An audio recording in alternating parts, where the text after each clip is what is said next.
तो वीडियो में मैं आज आपको सबसे पहले बता देता हूँ कि आज जो है 5 सितंबर। 5 सितंबर को आपको बताइए क्या है, टीचर्स डे यानी कि शिक्षक दिवस। वीडियो को शुरू करने से पहले आप सभी को हैप्पी टीचर्स डे, सबको शिक्षक दिवस की हार्दिक शुभकामनाएं। आपको तो पता ही है कि जो शिक्षक होता है वो गुरुर् ब्रह्मा गुरुर् विष्णु गुरुर्देवो महेश्वर, गुरु साक्षात परम ब्रह्मा तस्मै श्री गुरु ब्रह्म, यानी कि गुरु ही ब्रह्म होता है, गुरु ही विष्णु और गुरु ही महेश्वर और गुरु ही साक्षात परम ब्रह्म। परम ब्रह्म जो वो कौन होता है, गुरु ही होता है। और ऐसे गुरु को मैं भी आज प्रणाम करता हूँ, जिन गुरुओं की वजह से आज मैं इस मुकाम पर पहुंचा हूँ। हालांकि मैंने अभी तक कोई बड़ी उपलब्धि हासिल नहीं की है, फिर भी मैंने जितना प्राप्त किया है गुरुओं की वजह से किया है। तो आपको भी मैं कहता हूँ, आप भी अपने गुरुओं को आज के दिन प्रणाम करें, उनको याद करें। तो आप सभी को शिक्षक दिवस की बहुत बहुत बहुत हार्दिक शुभकामनाएं। शिक्षक में 2 गुण निहित होते हैं, एक जो आपको डराकर नियमों में बांधकर सटीक इंसान बनाते हैं, और दूसरा गुण क्या है, जो आपको खुले आसमान में छोड़कर आपका मार्ग प्रशस्त करते हैं। 2 नियम होते हैं। पहला नियम है कि आपको डंडे से डराएगा और नियमों में बांध के सटीक इंसान बनाएगा, और दूसरा क्या है कि आपको खुले आसमान में आपको जो है आपका मार्ग प्रशस्त करके आपको रास्ता बता के आपको क्या करेगा, आगे बढ़ाएगा। बात समझ आ गई क्या?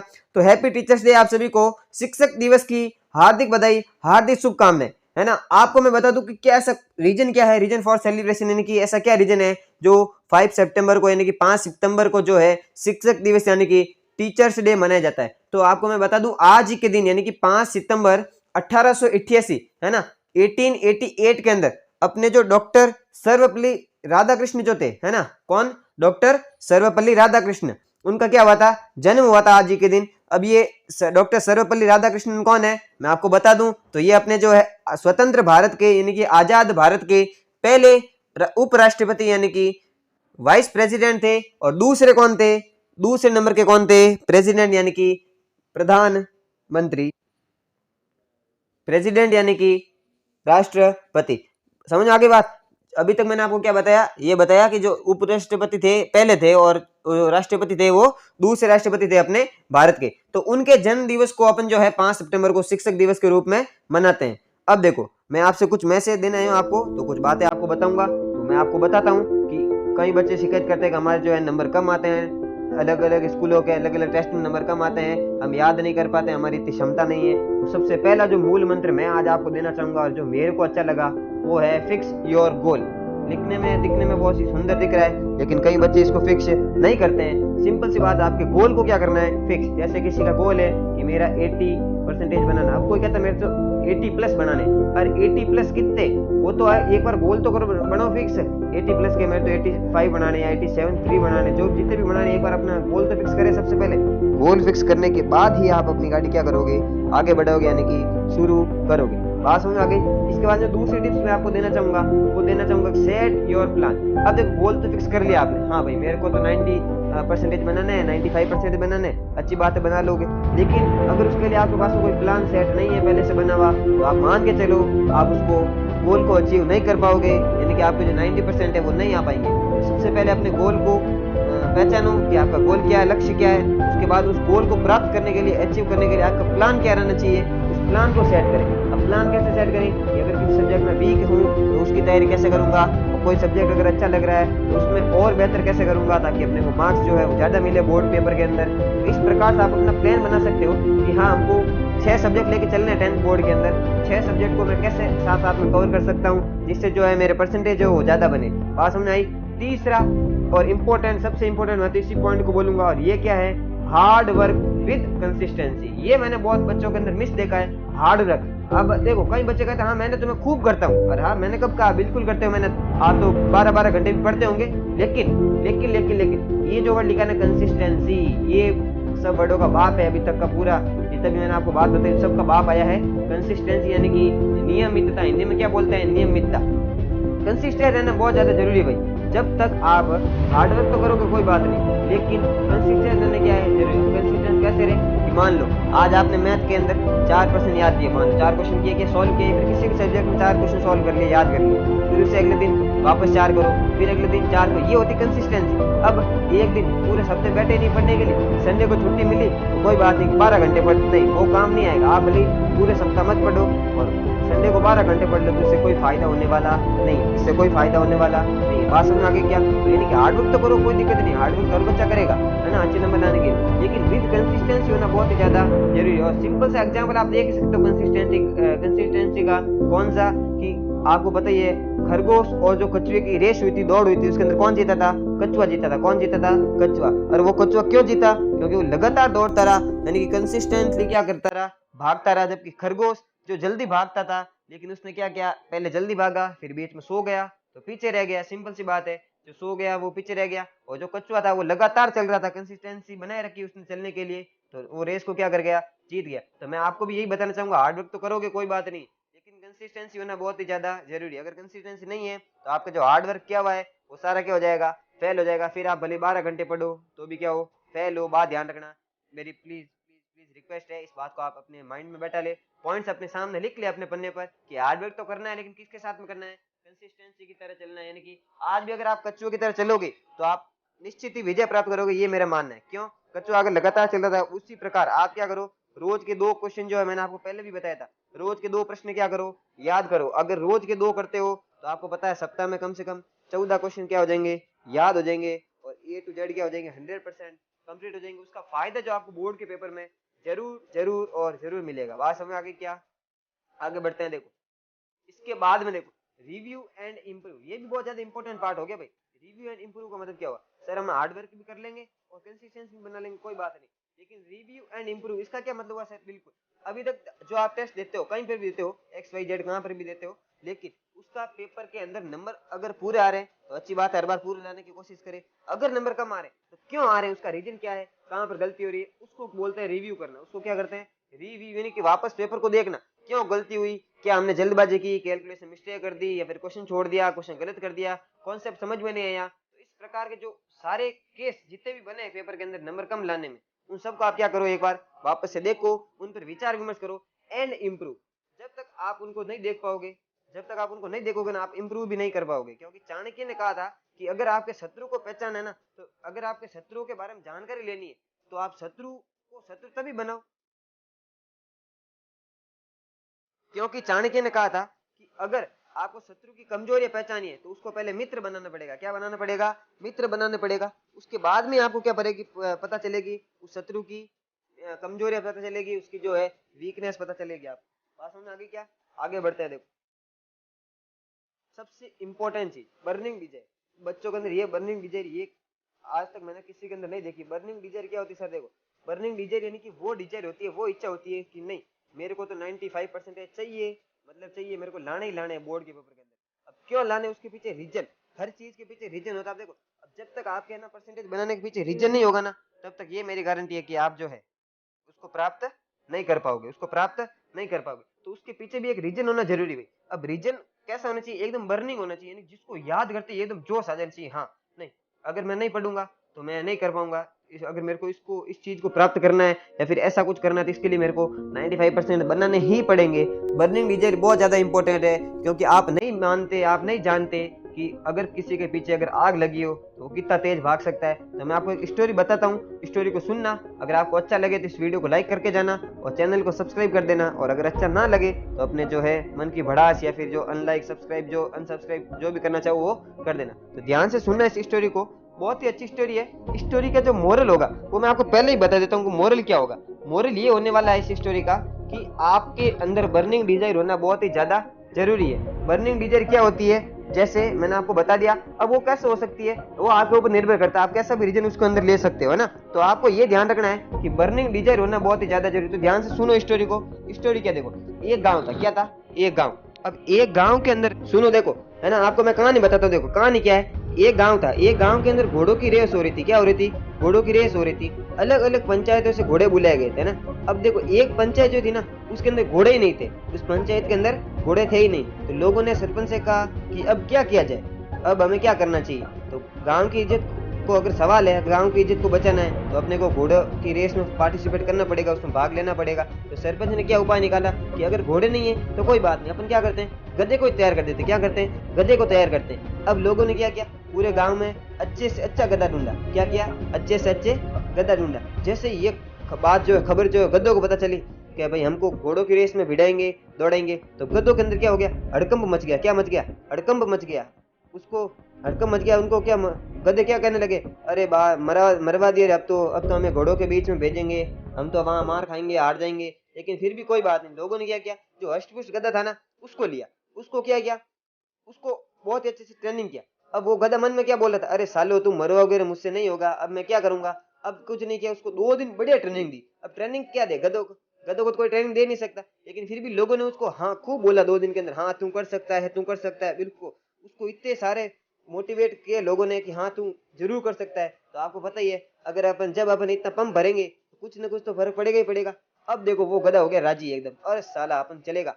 वो क्या बोल रहा है, मैं तो जाएगा, क्या करेगा, मैं जाएगा, अगर गांव की इज्जत है तो मैं जरूर जाएगा और मैं जीतेगा। अब रेस हुआ देखो, अब रेस के अंदर गधे को लाके क्या किया, खड़ा कर दिया, रेस की लाइन के ऊपर खड़ा कर दिया कि हाँ अब दौड़ो रेस के अंदर।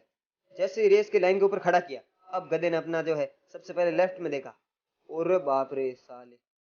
अब अपने कहा देखा, राइट में देखा, अरे बाप रे आज तो मर गए रे, यहाँ तो घोड़े ही घोड़े हैं। अब वो देखो, जब कंपटीशन का जब आप देने लगते हैं ना, उस समय डर लगता है, तैयारी के समय नहीं लगता है। वो भी ऐसे गधे के साथ यही हुआ, गधा क्या करना, कांपने लगा, वहां पर डर गया। अब क्या हुआ देखो, रेस शुरू होने वाली थी, विसल बजने ही वाली है ना, मान लो विसल क्या बजने वाली कि हाँ रेस शुरू होगी, उससे 5 सेकंड पहले है ना, विसल बजने से 5 सेकंड पहले ऐसा क्या हुआ, मैं आपसे सवाल पूछ रहा हूँ, ऐसा क्या हुआ कि वो गधा रेस जीत गया। कोई बता सकता है वो गधा जो है वो रेस क्यों जीता, उसका रीजन क्या था। अब आप सोच नहीं पाओगे कि हाँ ऐसा भी रीजन हो सकता है। अब हुआ क्या देखो, रेस से जो 5 सेकंड पहले की बात आपको बताता हूँ। 5 सेकंड पहले क्या हुआ, वो जो गधे का जो जिस गांव का गधा था ना, उसका सरपंच आया गधे के पास। क्या आया, सरपंच गधे के पास आया और उसने क्या किया, गधे की पूंछ उठाई। क्या किया, गधे की पूंछ उठाई और उसमें क्या डाल दी, मिर्च डाल दी। क्या डाल दी, मिर्च। अब बताओ उसके बाद क्या होगा, अब तो गधा वो भागा साला कि सारे रिकॉर्ड टूट गए। क्या हुआ, ऐसा भागा सारे रिकॉर्ड क्यों हो गया, टूट गया। तो मैं आपसे ये पूछ रहा हूँ, वो गधा क्यों जीता, बताओ क्यों जीता। अब वो गधा क्यों जीता, इसलिए जीता क्योंकि उसके पीछे क्या लगी थी, आग लगी थी। क्या लगी थी, आग।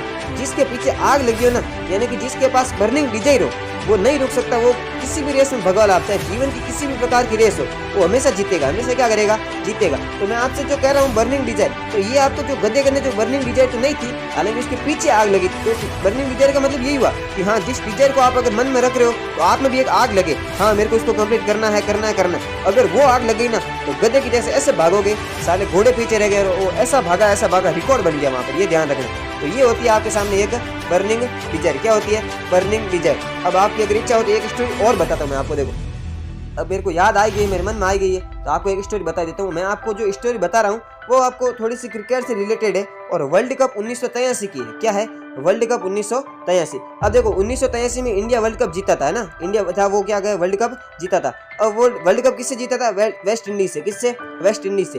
अब वेस्ट इंडीज का नाम आपको पता है, उस समय 1983 में 1983 के अंदर वेस्ट इंडीज बाप था सबका।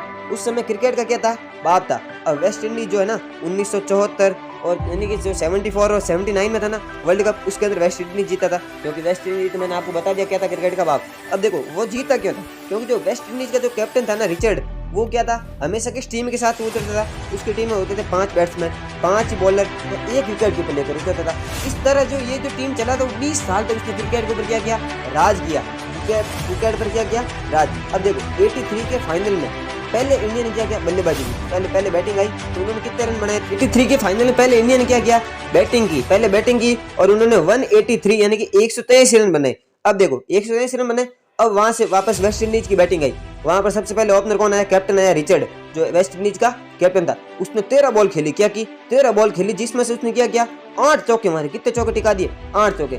वो मन में बोल रहा साला मैच तो अब जल्दी खत्म करेंगे, इंडिया क्या है, इंडिया को कुछ आता नहीं है, अब मैच जल्दी खत्म करके चलते हैं। लेकिन हुआ क्या, लेकिन एक ऐसी कंडीशन आई जहां पर कपिल देव ने क्या किया, उसका जो कैच था, यानी जो वेस्ट इंडीज का कैप्टन था ना, उसका कैच पकड़ लिया और पूरा मैच ही पलट गया। अब जो है वेस्ट इंडीज क्या हो गई, 139 रन पर ऑल आउट हो गया ना, 139 पर क्या हो गई, ऑल आउट। अब वेस्ट इंडीज को साला समझ नहीं आया, अरे साला हुआ क्या है। उसको ऐसे लगा जैसे शेर को कोई चांटा मार के कहाँ चला गया, बंदर पर जो है वो, उसको तो ऐसे लगा जैसे कोई शेर को चाटा मार के, बंदर है ना वो पेड़ पर चढ़ गया ना, बंदर नीचे आया, शेर को चाटा मार के भाग गया। साला इंडिया कैसे जीत कैसे गया, ये उनको पता ही नहीं चला कि ये इंडिया जो कल परसों खेलना सीख रही थी वो वर्ल्ड कप में जीत कैसे गई। अब उनको पता ही नहीं चला। वो देखो उसके बाद में क्या वेस्ट इंडीज आई किसके पास में, बीसीसीआई के पास में ना, जो इंडिया का जो है ना क्रिकेट बोर्ड है उसके पास में आई और उससे रिक्वेस्ट किया कि हमको इंडिया के साथ वनडे और टेस्ट मैच खेलने है ना। वहाँ वनडे में वर्ल्ड कप में हार के आगे उसके बाद में कि हमको है ना इंडिया के साथ में वनडे और टेस्ट मैच खेलने। तो बीसीसीआई ने भी क्या किया, साला मान गया। वो भी ऐसे मना नहीं कर सकता था। तो वेस्ट इंडीज की टीम क्या की आई, कहाँ आई, इंडिया आई। अब देखो टीम के अंदर ऐसे बड़े बड़े प्लेयर आए, ऐसे प्लेयर आ गया खेलने के लिए आए जो कभी खेलने आते नहीं थे। क्यों नहीं आते थे? क्योंकि उनको क्या लगता था साला इनके साथ क्या खेलना, इंडिया वालों को खेलना तो आता ही नहीं है, ये इनके साथ क्या खेलना। अब तो वो वेस्ट इंडीज आया अपनी पूरी कंप्लीट टीम लेके, खतरनाक प्लेयर लेके। हुआ क्या था, पहले 6 वनडे मैच हुए, क्या हुए 6 वनडे मैच हुए। उसका नतीजा क्या रहा आपको पता है? वेस्ट इंडीज जो है 6 के 6 मैच जीत गया। क्या हुआ? 6 के 6 मैच जीत गया। इंडिया सारे मैच जो है बहुत ही बुरी तरह से हारा। क्यों हारा? क्योंकि वेस्ट इंडीज की टीम में जो था एक ऐसा खतरनाक बॉलर था जिसका नाम था माल्कम मार्शल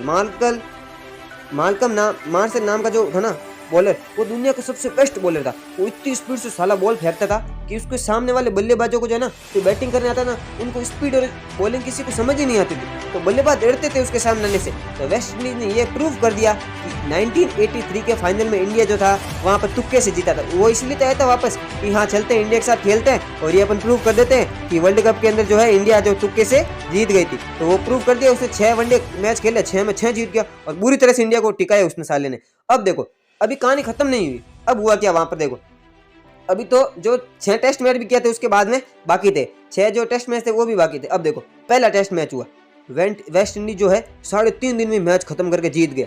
अरे साला इतना खतरनाक, पहला जो टेस्ट है ना 3.5 दिन में जीत गया। अब देखो अब मीडिया और न्यूज़पेपर में क्या खबर छप गई कि जो 1983 के अंदर जो वर्ल्ड कप हुआ था ना, वहां पर इंडिया तो क्या हो गया, तुक्के से जीत गया था। क्यों जीता? क्योंकि जिससे वो जीता था यानी कि वेस्ट इंडीज से, वो तो उसको घर में घुस के बुरी तरह से मार रही, साला पेल रही उसको, तो है ना, बुरी तरह से टिका रही उसको। अब देखो अब हुआ दूसरा टेस्ट, है ना, कहानी अभी खत्म नहीं हुई है ना, अभी देखो ट्विस्ट आएगा। अब दूसरा टेस्ट शुरू हुआ। अब दूसरे टेस्ट से पहले हुआ क्या, जो अपनी टीम का जो कैप्टन था ना, इंडियन टीम का कैप्टन, वो थे उस समय सुनील गावस्कर। कौन थे? सुनील गावस्कर। अब देखो दूसरे टेस्ट से पहले मनोवैज्ञानिक बुलाए गए। कौन?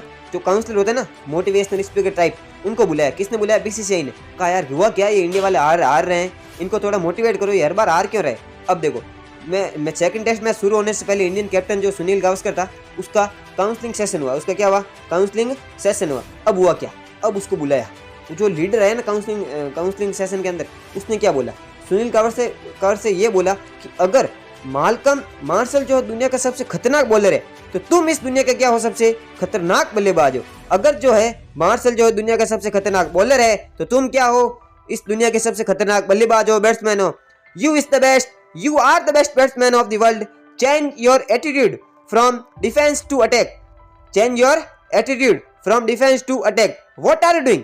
ऐसा खतरनाक मोटिवेट किया उसको गावस्कर को कि आप क्या कर रहे हो, आप अपने एटीट्यूड को बदलो, डिफेंस से किस में जाओ, अटैक में जाओ। क्योंकि इंडियन टीम उस समय क्या करती थी, डिफेंस करती थी, यानी कि बॉलों से बचती थी। अब उसने क्या कहा काउंसलर ने, उसने कहा कि आप अपने एटीट्यूड को चेंज करो, आप डिफेंस क्यों कर रहे हो, अटैक करो उसके ऊपर, आप जो है दुनिया के सबसे खतरनाक बल्लेबाज हो। तो गावस्कर को ऐसा लगा साला जैसे जामवंती जी ने क्या किया, हनुमान जी के अंदर जो छुपी हुई शक्तियां थी ना, वो जैसे कोई याद दिला दियो। अब देखो उस काउंसलर ने ऐसा लगा कि कोई सोया हुआ शेर था ना, जो सुनील गावस्कर, उस शेर को जगा दिया। अब गावस्कर बोला तेरी माँ की आंख ऐसी की तैसी, साले इतने हमारे टेस्ट को हराया आपने। उसके बाद क्या हुआ देखो, उसके बाद सेकंड टेस्ट शुरू हुआ। अब मैदान कौन सा था, फिरोज शाह कोटला का मैदान। सब ने कह दिया कि जो है वेस्ट इंडीज जो है जीत जाएगी, कितने दिन में, 3 दिन में मैच को खत्म करके जीत जाएगी। हुआ क्या, मैच शुरू हुआ, वेस्ट इंडीज ने जो है टॉस जीत लिया और इंडिया को सबसे पहले किसके लिए बुलाया, बैटिंग के लिए। उनके दिमाग में यही था कि साले को टिकाते हैं, 1-1.5 दिन में आउट टिका देंगे और फिर अपन खेलते हैं, या फिर जल्दी जल्दी आउट करके खेलते हैं। तो अब देखो इंडिया आई बैटिंग के लिए। अब सबसे पहले ओपनर आया गावस्कर, जो इंडियन टीम का कैप्टन था। सामने आया माल्कम मार्शल। कौन आया, जो दुनिया के सबसे खतरनाक बॉलर था, वो आया। अब आप कल्पना नहीं कर सकते उस क्षण की, जो मार्शल था वो पहला ओवर लेकर आया और उसके पहले ही ओवर में गावस्कर ने 4 चौके टिकाए। क्या किए, 4 चौके मारे। और आप मान नहीं सकते कि लंच हुआ ना उस पहले दिन, लंच से पहले जो गावस्कर का स्कोर था वो हो गया था 107 नॉट आउट। कितना हो गया, 107 नॉट आउट, वो भी टेस्ट मैच के अंदर। अब बताओ क्या हुआ होगा, इंडिया जीत गया। सिंपल सी बात है, सिंपल सी बात क्या, इंडिया जीत गया। तो इस कहानी से आपने क्या सीखा, बस अपना एटीट्यूड ही तो चेंज किया था उसने। भाई जो गावस्कर था उसने क्या किया, अपना जो एटीट्यूड था क्या था, वो पहले डिफेंस करता था, हमेशा डिफेंस करता था, बॉलर से बचता था। तो उसने क्या किया, अटैक करना शुरू कर दिया। क्या किया, अटैक करना शुरू कर दिया। साला तुम भी तो डरते हो ना क्वेश्चन से, जैसे क्वेश्चन के अंदर रूट दिखता था आप डर जाते हो, फ्रैक्शन दिख गई डर गया, माइनस दिखा तो डर गया, पॉइंट दिखते डरते हो। अरे डरते क्यों हो, क्वेश्चन से डिफेंस मत करो, क्वेश्चन के ऊपर क्या करो, अटैक करो। और जब तक आप क्वेश्चन के ऊपर अटैक नहीं करोगे, ये मेरी गारंटी है, क्वेश्चन आपके ऊपर अटैक करेगा, आपके ऊपर हावी होगा। और आप देख सकते हो कितना अच्छा एग्जाम्पल है, वही वेस्ट इंडीज जो हमेशा क्रिकेट पर राज कर रही थी उसको हराया, और इंडिया ने वापस ये भी बताया कि हाँ वहां पर हम तुक्के से नहीं जीते थे। तो मैं आपसे यही कहना चाहता हूँ, क्वेश्चन से डरो मत, चाहे किसी भी सब्जेक्ट का कैसा भी क्वेश्चन हो, उसके ऊपर क्या करो, अटैक करो, उसके साथ खेलो, उसके साथ कुछ भी करो, लेकिन उसको क्या कर लो, याद कर लो, समझ लो, लिख के याद कर लो। अगर नहीं हो रहा तो इस प्रकार आप विजय प्राप्त कर लोगे। वह आप वेस्ट इंडीज की तरह आपकी क्या उसको भी हराओ, क्वेश्चन को भी, और आप क्या कर लोगे, विजय प्राप्त कर लोगे। बात समझ आ गई क्या? चलिए सेशन को यहीं पे करते हैं एंड। मेरा जो मेन मकसद था, मेन जो मोटिव था वो यही था कि आप मेहनत करो और अपना रिजल्ट बहुत ही अच्छा बनाओ, ताकि हम भी कह सके हाँ आप हमारे चैनल से पढ़े हो, आप मुझसे पढ़े हो और आप अच्छे टीचर से पढ़े हो। आप ये प्रूव करोगे सोसाइटी में हाँ कि वो टीचर बहुत ही अच्छा था, अच्छा पढ़ाता था, तभी बच्चों के नंबर आए। तो बात समझ आ गई? तो एक बार फिर से मैं आपको 5 सितंबर यानी कि शिक्षक दिवस की बहुत बहुत शुभकामनाएं, बहुत बहुत बधाई सभी बच्चों को, हैप्पी टीचर्स डे। और आप भी अपने गुरुओं को हैप्पी टीचर्स डे अवश्य बोले, उनको प्रणाम करें। चलिए वीडियो को यहीं पे करते हैं समाप्त करने से पहले अगर इस वीडियो को लाइक नहीं किया तो लाइक कर दे, और चैनल को अगर सब्सक्राइब नहीं किया है तो सब्सक्राइब कर दे, और अगर बेल आइकन नहीं दबाया तो सबसे पहले बेल आइकन दबा दे, जिससे होगा क्या, आने वाली वीडियो की जो नोटिफिकेशन है वो आपके पास में सबसे पहले पहुंचेगी। अब मिलेंगे आगे एक और नए वीडियो में, तब तक के लिए जय हिंद, जय भारत, धन्यवाद।